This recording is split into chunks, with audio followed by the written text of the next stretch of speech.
Follow Without Warning Podcast Season 3, Investigation Derailed with Sheila Wysocki on iTunes, Stitcher, and Google Play. Without Warning Podcast presents Season 3, Investigation Derailed. Come behind the curtain with private investigator Sheila Wysocki and examine a major injustice. Warning, the following episode contains elements that are graphic in nature. Listener discretion is advised.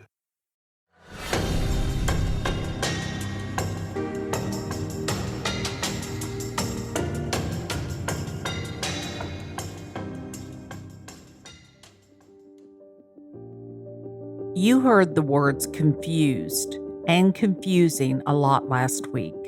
These are seasoned true crime podcasters who have researched dozens of cases. Evidence in cold cases are rarely neat and tidy, and because of that, we don't all agree on how to interpret it. We did agree that Katie, River, and Aiden's death needed a closer look than what they've gotten so far. As you listen, remember that as all of my volunteers and private investigators and podcaster friends sift through official documents, photos, and other evidence, there is no file folder with answers to who did it, where they did it, and what weapon they did it with. We often come up with questions we never find answers for. And sometimes we find new evidence that makes us reconsider what we believe happened. A few of the issues that had us all scratching our heads got some answers when a treasure trove of information that had gotten displaced became available to me and my volunteers. This podcast was to take a case and crowdsource it as an experiment. And I brought in 3 Men in a Mystery, The Unlovely Truth, Danielle Birch, who is running my forensic group, to talk about the evidence and to talk about what we know. In the middle of the podcast, we got new information that we reviewed a week later, which changed the direction for me. An investigation, a lot of people tend to assume, is simply continuing to gather more information. But at some point, you have to take a step back and analyze what you've got. You have to see how the pieces fit together. If you were doing a jigsaw puzzle, there's only a certain way things are going to go together. And if you've got a piece that you can't quite fit in, you don't take a hammer and force it in. You look for the piece that does fit there, and you look for the spot where that first piece really goes. And that takes time and reflection and trying things out this way and that way, and then coming to conclusions once things fit. And so we needed to take a step back and evaluate where things fit and where they didn't. And so we're taking another look, reviewing the evidence. And since we got new evidence in, this episode is all about reviewing what we heard from 3 Men in a Mystery and what we are looking at going forward. We want to make sure that what our theories end up being are solid. And so if you've still got some pieces that aren't fitting, or you're getting new pieces in, you have to stop and you have to reevaluate. And maybe your theory then moves forward because you've gotten confirmation, and maybe it doesn't. Maybe you take a step back and have to go a different direction. Which after last week, when we got more crime scene photos in, a lot of us looked at it and went, could she have been hit by the train? But what we know after reviewing things, she was not killed by that train. I think we all agree on that point.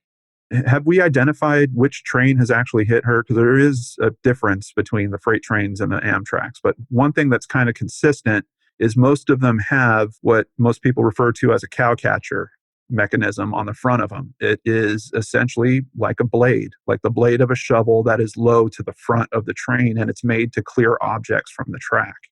I would love to know what train you think hit her. I don't know that there's really any good way to answer that because we just have so few facts. I would imagine that most trains are equipped with sensors.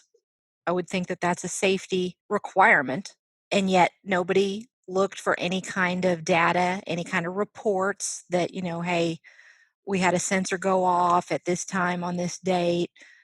Nobody looked to find the actual train, again, to look for blood, tissue, anything like that.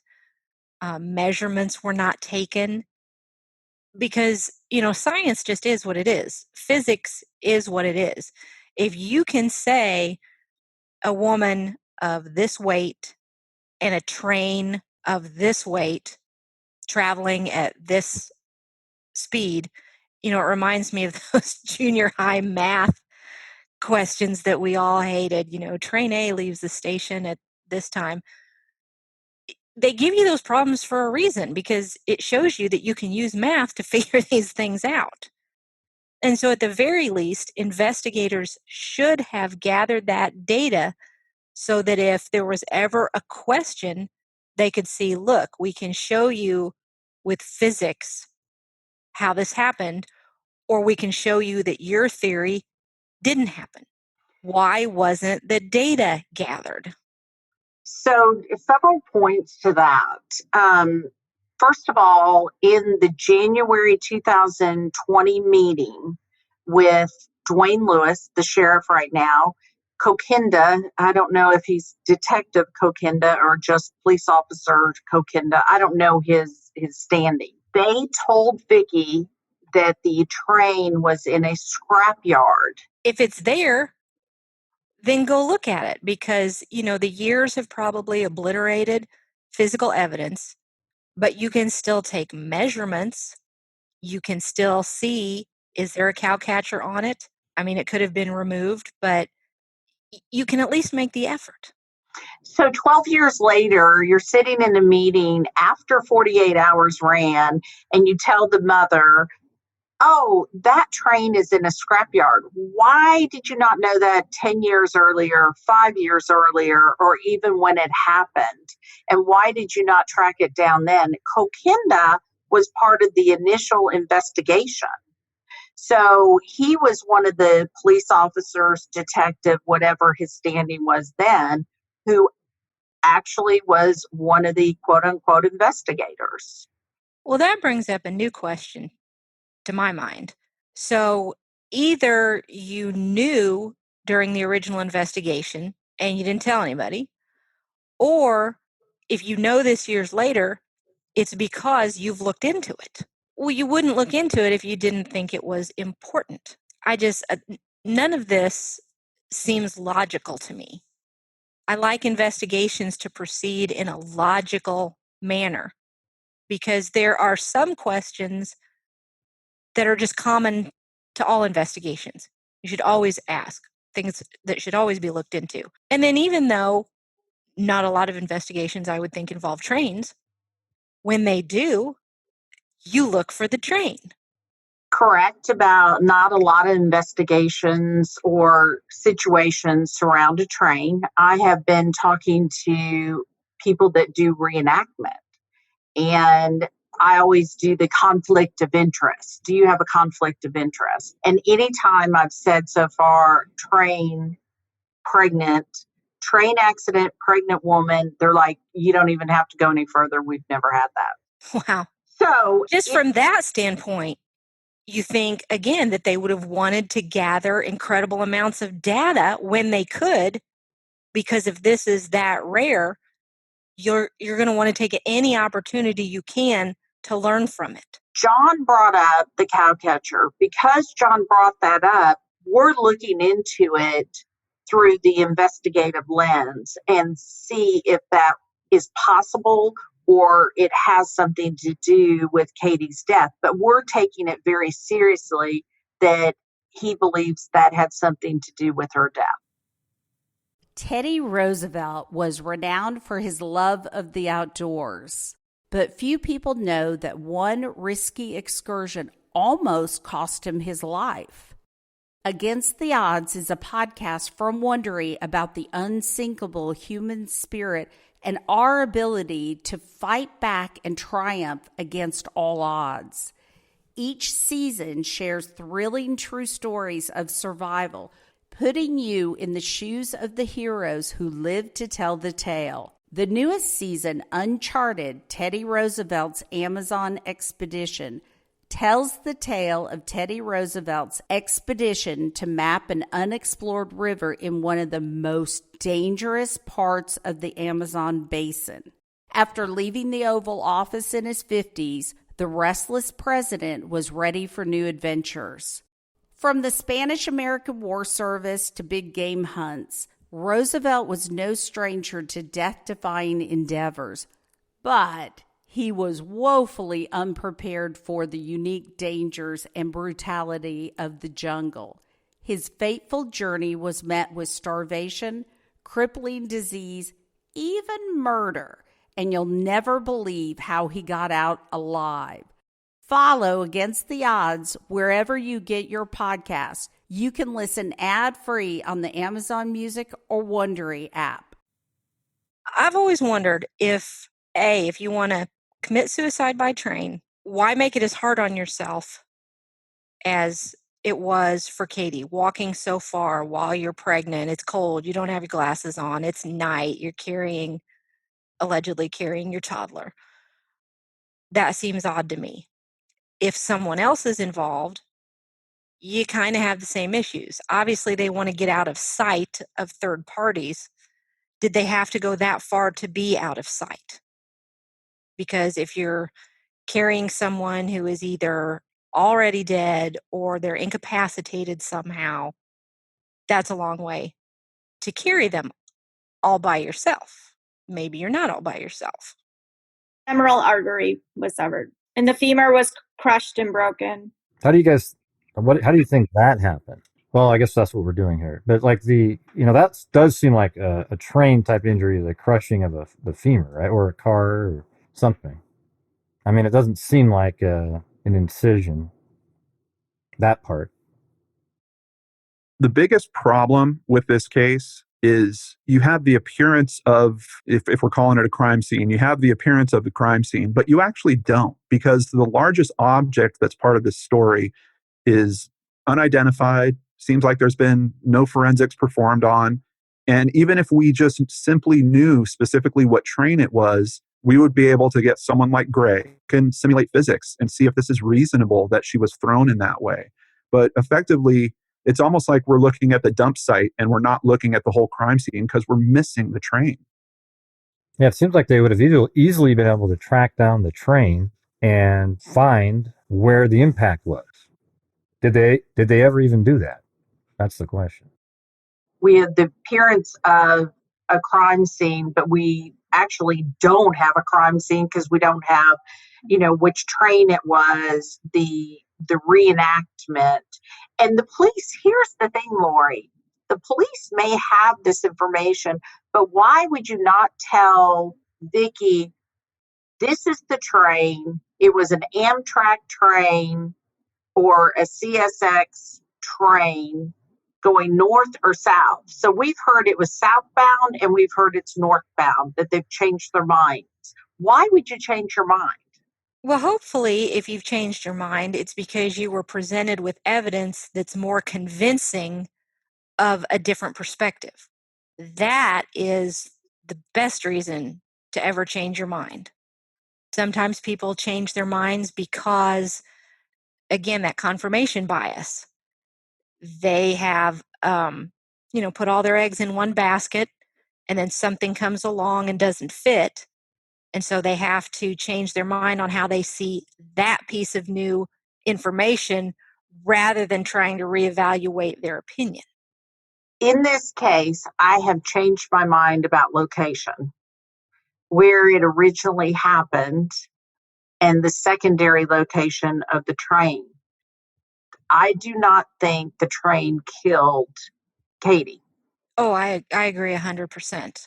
The lack of blood is just something that cannot be explained away. The lack of other injuries with such a traumatic collision cannot be explained away. Some of the things that witnesses are telling us cannot be explained away. So, when you're faced with that, you have to stop and say, well, then if the train didn't kill her, what are these pieces of evidence pointing to instead? And then you start looking for a new theory. I'm so grateful that some investigators have started looking at the case and saying, have I considered, her lining her up here? And that's why I've made phone calls to reenactment people to find out, would you do this reenactment and show me how she could land at this location with these injuries? And so, again, coming up with different theories, coming up with different perspective has brought me to that's not where she died, that's where she was found. Right. And, we've been talking about Katie, but another big piece that doesn't fit is River.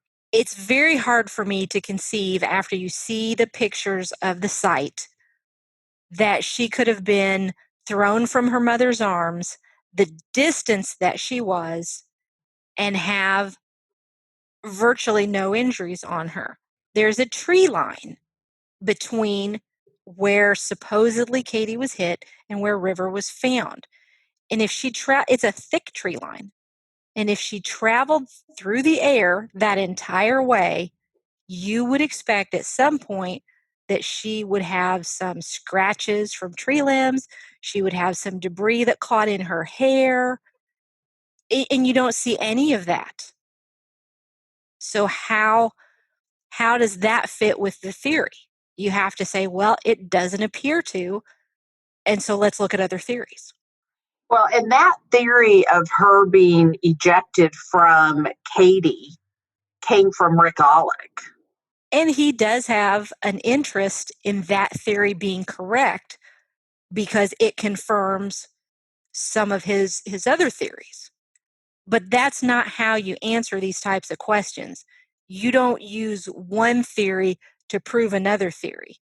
If the theory by itself doesn't hold, it doesn't hold.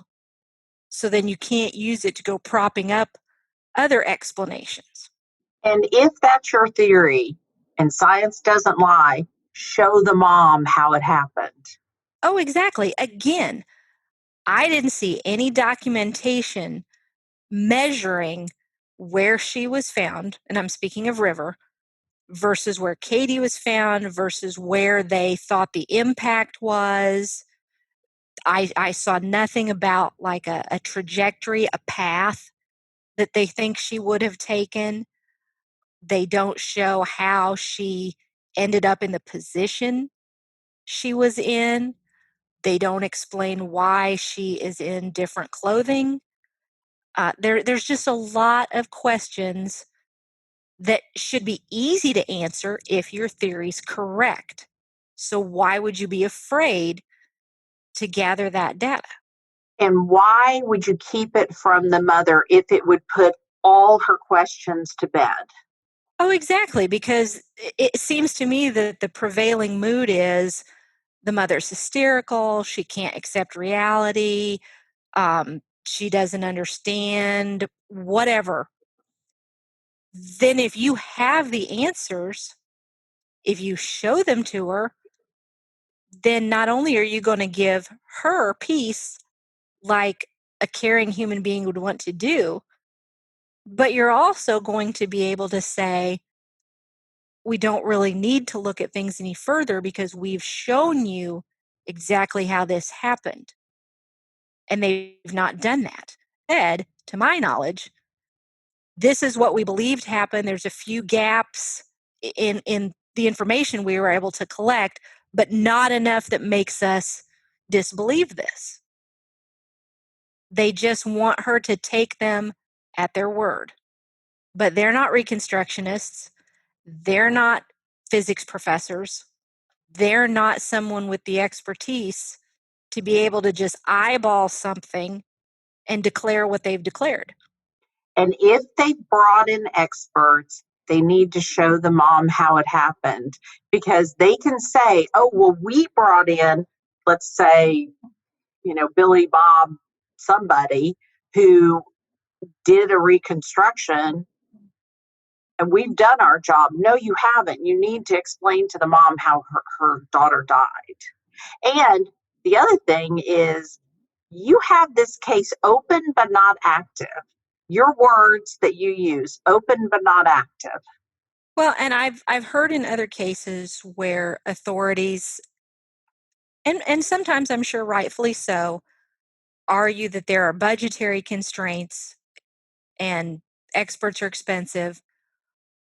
But when you don't even gather the data, then even if you were able to get an expert to look at it at a reduced rate, or even if the family was willing to pay for their own expert, you've made it so that that's impossible when you don't gather the data. Angie's List is now Angie, and we've heard a lot of theories about why. I thought it was an eco move. Fewer words, less paper. No, it was so you could say it faster. No, it's to be more iconic. Must be a tech thing. But those aren't quite right. It's because now you can compare upfront prices, book a service instantly, and even get your project handled from start to finish. Sounds easy. It is, and it makes us so much more than just a list. Get started at Angie.com. That's ANGI, or download the app today. The direction of all the wounds is showing that she was likely hit facing the train, especially if we are assuming that the wound across her abdomen is impact from the train. The head wound, you might say, like if she was facing away from the train, and then when the initial impact happened, she got knocked forward and could have had the head wound happen a different way. But if we are making some assumption she's sitting on the tracks or she's in a prayer position on the tracks or something like that, the baby would have had way more damage. And there was practically no damage noted in the autopsy outside of a tiny contusion on the baby's head. And then, of course, to your point, yeah, tree line. But the only way that I think that could happen is if she was holding the baby, facing away from the train, impact happened, and she took most of the force and the baby was ejected. But what we would expect to see there is her back should look significantly different than at least the preview of the images that I've seen. Yeah, I mean, it's possible that maybe he was chasing her down near where her car was parked. He hit her with his car. I don't know, and then carried her out there, but that seems kind of like a difficult thing. It could be that he chased her down the tracks, and when the train came by, he shoved her against it. That's and then he moved her around a little bit after the fact. I almost get the sense of what Gray's talking about, that maybe she's being held there and pushed out where her body is she's already dead and is pushed out in front of the train at the last second. I sort of get that feeling that Gray's along those lines. They've never been pregnant, so. Well, that's true. So the three guys talking about a pregnant woman carrying a toddler down a train track have never really carried a toddler pregnant down a street, never mind a train track. And, when you're carrying River, you're not carrying 30 pounds like it's weights. You're carrying 30 pounds of fussing, crying, squirming child. I mean, it's cold. She doesn't have a coat on. She doesn't have shoes on. A little bit of precipitation. And if you're running with her, she's not going to like that. Theories need to be discussed and looked at, but they also need to be ruled out one way or the other. I can't buy the theory that she's being chased. I think she's dead, or at least unconscious at that point. Well, I think she's dead because where is I can't. Well, that's true. If you're unconscious, you'd still be bleeding. Right. You cannot get around the lack of blood in that location. There's some new information that came in recently because people are listening to the podcast. People are communicating. What's really interesting is the people in that community don't want anyone to know they're listening to the podcast or writing or giving me information because they're scared. When are we going to change the dialogue and not let your average law-abiding citizen be scared to speak up? Oh, I agree completely. And it's nice when you have a podcast like yours with a tip line, you can give that anonymously. You may think that what information you have couldn't be helpful or they probably already know about it. Oftentimes, that's not the case. Again, there was so little information collected here because conclusions were made very, very quickly with not a lot of evidence or data to support those conclusions, in my opinion. But there may be no official record of the information that you know, or it may have gotten buried and overlooked and it needs to be brought to people's attention again. Or you just assume other people knew, surely one of them has said something. That's very rarely the case. So if you think you have information, make sure you call. You could change a family's life. You could change the course of how this town functions in a good way. So, make sure you turn over any information that you have. And we are getting information. That's why we know some of the things we know, or people are speaking up.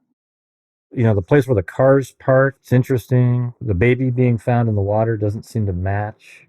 It's just, it's just one of these things that's really confusing. It's a confusing scene is what it is, to be honest with you. So the clip of Gray saying it's a confusing scene, it is a confusing scene based on the documentation that the police put forth, not that she was at the train tracks. That's not the confusing part. It's the theory they came up with on how she got there and why she got there. That's what's confusing. Right. And it's, you hear a lot about staged scenes where they try to throw you off of what actually happened. This is almost the inverse of that. They were missing things because they didn't think about them, whoever was responsible for this. It's not that the information that we have was put there to misdirect, other than her being placed there. But, where could you possibly study how to stage this type of scene? And so it's things that you expect to be there that aren't, that make you think, no, wait a minute, this isn't right. And investigators have to look at the absence of evidence as well as the presence of evidence. Having Gray, John, and Mike on was a great exercise for me, because I know if anybody out there is going to disagree with me, I know Gray and John will. I also know they will, as you know, they will bring a different perspective. And that is what I like so much, is bringing people in that have a different perspective. And the fact that they came back with, this is a confusing scene, and this is not what I expected based on a train accident. They started out, okay, it looks like she was hit by a train. Okay, there's enough. There are many wounds that potentially could be a train accident. But then at the end, when we went through all the pictures and all the little things missing, as you call it, the absence of things, they were like, this is not what I expect on a train accident. I always like to say that all of us together are smarter than any of us separately. I know that the be-all and the end-all image of the detective is Sherlock Holmes. And of course, he had his sidekick, Watson, but he was basically always telling Watson what an idiot he was, and then going on to solve it all by himself. But that's just not reality. It's fiction for a reason. The reality is, none of us can have experienced enough types of scenes. None of us can be educated enough in every possible type of forensic evidence and psychological evidence and procedural mishaps that may mess things up. And so we have to help one another out. We have to talk to one another. We have to share the resources of our experience, of our expertise, and of just our vision of things. Nobody is going to see every piece of evidence the same way. And so when we work together, then we're able to bounce ideas off each other. We're able, I like to say, as the Bible says, iron sharpens iron. You get people of good caliber like you did with John and Mike and Gray, and you just throw things out there and you start talking about them, and you don't worry about, people's feelings and protecting their pet ideas and whatever. Because at the end of the day, it's not about what any of us think or who, quote unquote, wins the game by figuring something out. It's about the surviving family members that want to know. It's about a mom who needs to be able to put to rest and know that she did everything she possibly could for her baby and her grandbabies. It's about a community that has suffered a loss and potentially has one or more people among them that were not held accountable for something. This impacts a significant number of people. And, we owe no less than our best to try to figure this out for Katie, for River, for Aiden, and for everyone that knew them, loved them, or lived where they lived. A very special thanks to Danielle Birch, who has headed my forensic group in Patreon, spending hours to get answers. To Lori Morrison from The Unlovely Truth, who has helped me on many occasions with the podcast, breaking down investigations, what should happen, what didn't happen, and the inconsistencies. I couldn't have done this episode without Lori. And thank you, as always, to John Lorden, Gray Hughes, and Mike Morford. I appreciate the time and the research that you have done on this case. From the bottom of my heart, I'm so grateful to you all.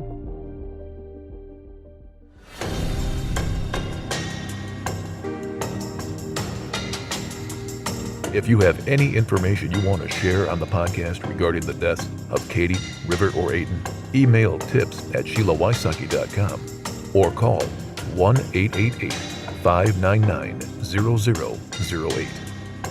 Join Patreon and crowdsource justice with private investigator Sheila Wysocki. If you or someone you know is dealing with suicidal ideation or is actively thinking about taking their life, please call the National Suicide Hotline at 1-800-273-8255. Without Warning Podcast, Season 3 investigation, Derailed. Executive Director, Executive Producer, and Host, Sheila Wysocki. And Announcer, Tim Evans. Thank you to Lori Morrison of the podcast, The Unlovely Truth. Thank you to Danielle Birch, Chelsea Sarkauskas, and private investigator Jenny Moore for their boots-to-the-ground, passionate, laser-focused research.